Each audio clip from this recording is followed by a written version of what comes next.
The Sony A90J is over 1300 nits. It's 1312 according to this photo, and all I've got to say is what in the actual hell is about to happen in 2021. Either we're about to see the most rampant cases of burn-in ever, or we're about to see proof, undeniable proof, that burn-in is an over-exaggerated risk being propagated as a major deal breaker in 2021 by the likes of Samsung because they don't have any kind of OLED answer.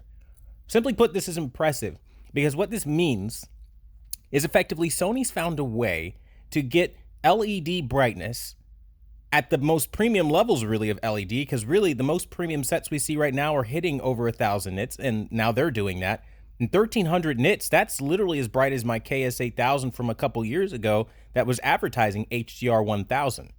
If OLED is able to hit HDR 1000, the game is officially broken. Like literally broken and flipped on its face. Because what this means now is that you get that LED level of blasting highlight detail, but also OLED level of black, which again, when you're talking about 8 million pixels of that being controlled with those 8 million individually dimmable zones because it's self-emissive, this leads to so much potential for 2021, and I'm very, very excited about this.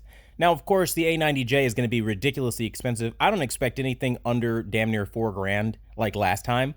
And if this number is true, I think they might push the figure to $4,000.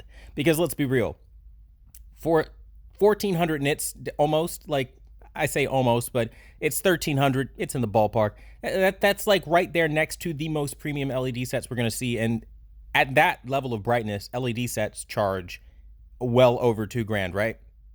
So this might be potentially something that is class gated. I don't know if this is going to trickle down over into the A80J, but I would hope so. I would hope we at least get 1000. Hell, at least we would settle for like 900, bro. Like, come on. You know what I mean? Like that, at this point, since we know those numbers are possible, what does this mean for Sony's entry-level OLED? Because if they start targeting similar levels of brightness, like let's say the A90J is only 100 nits brighter, and you still get 1200 nits on the A80J, that's still kick-ass, right? Like, there's so much potential that just opened up and blew LG out of the water. Because as I made in my last video, LG has a major problem, and that is that so far they're only talking about their brightest OLED being their most expensive one that has no stand and really doesn't technically appeal to a wide audience. But the A90J not only has a stand, but it appeals to a wider audience. Of course, you have to have money, but this may just trickle down into the A80J as well, and then what? Now we're sitting here with two juggernaut OLEDs capable of ridiculous levels of brightness. And this is very, very cool. So thank you for the community really sounding off on Facebook, sending this information over to me. I think it's really cool to have that. But this is just awesome, man. This is good news. I really hope it follows through. I hope they actually deliver, because I'm excited now. I'm excited to see what Sony has to offer, especially if they bundle, you know, some insane technology with this, right? We already know they're targeting the new cognitive X reality processor, or whatever they want to call it. And the XR processor is about depth. It's about clarity. It's about visual focal points, right, of the human eye. And I'm just saying, if they are able to really deliver on this, like, I'm so excited, man. Like, what does this mean for their LED line? Did they improve that as well? Like, what kind of brightness are we looking at? Like, I'm so stoked. Sony and everybody needs to release pricing already, because I'm ready to buy right now. Like, I don't know about you, but I'm freaking hype.